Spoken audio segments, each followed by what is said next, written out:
Hey folks, welcome to Deer Corner. Welcome back to the channel.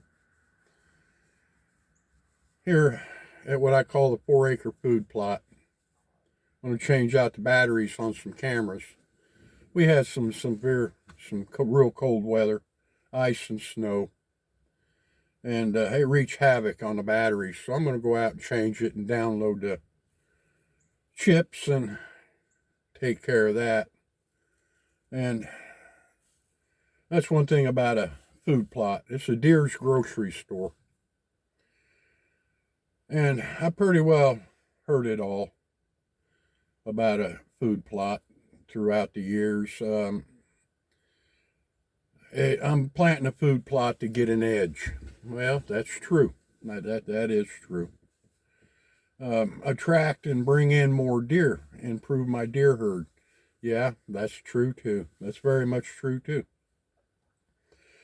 But when it gets down to improving a deer habitat, that's where, no, if you don't work it right, that's not true. Not true at all. Matter of fact, it will ruin a deer's habitat. And it started here about 2 years ago, maybe 3 years ago. I backed up in here and getting ready to unload some seed and kind of sat there and thought, what the hell am I doing? What am I doing? So I made some changes on my food plot. See, you're attracting deer, bringing in deer, building up your deer herd. But and what happened in the last 2 weeks?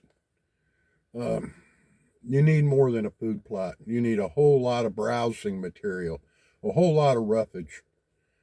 And for a deer to sustain a deer herd, especially if you're going to improve it. So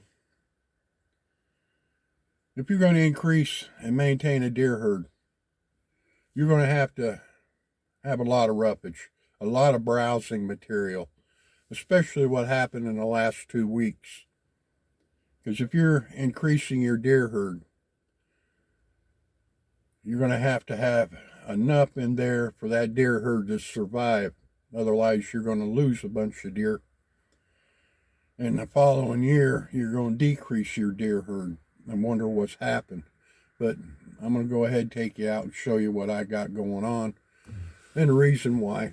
And just come on along with me.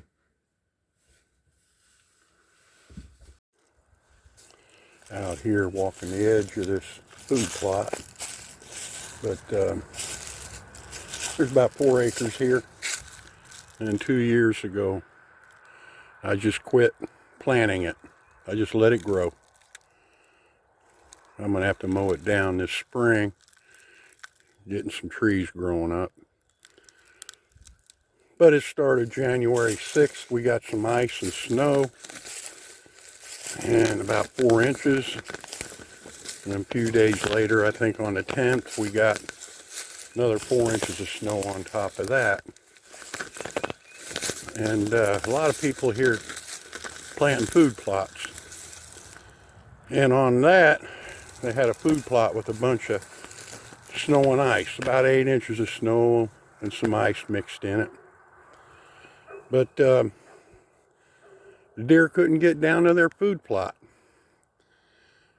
But I had ice and snow here, and a lot of deer come through here browsing. I fed a lot of deer right here in this 4 acres of overgrown. And a lot of places you can see where they got down and actually could get down to some green stuff. So, yeah, this is a food plot. So what did you plant this year? Did you plant a food plot or a kill plot? A lot of deer did go hungry, and I hate it, froze to death because they couldn't get down to nothing to eat. So yeah, this is a food plot, not a kill plot. Just goes to show you, don't always believe what you see on YouTube about how to do a deer habitat.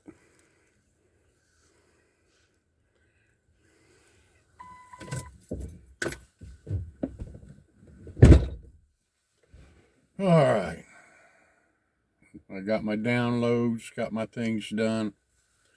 Batteries changed. And I just brought you along. Now, what works for me won't work for you. What works for you may not work for me. But I hope you take a little bit of thinking now on your food plots and increasing your deer habitat and maintaining your deer herd. But go ahead, leave me a comment, and go ahead and subscribe to the channel. I got a lot coming on this year, a lot of different changes and improvements going on this year in the mountains and here at the house. And I'm going to get gearing up for deer season 2024. Thanks for coming along. And remember, when you're in the woods, be safe. Rather be safe than sorry. Things happen, and things have been happening. And you all have a good day.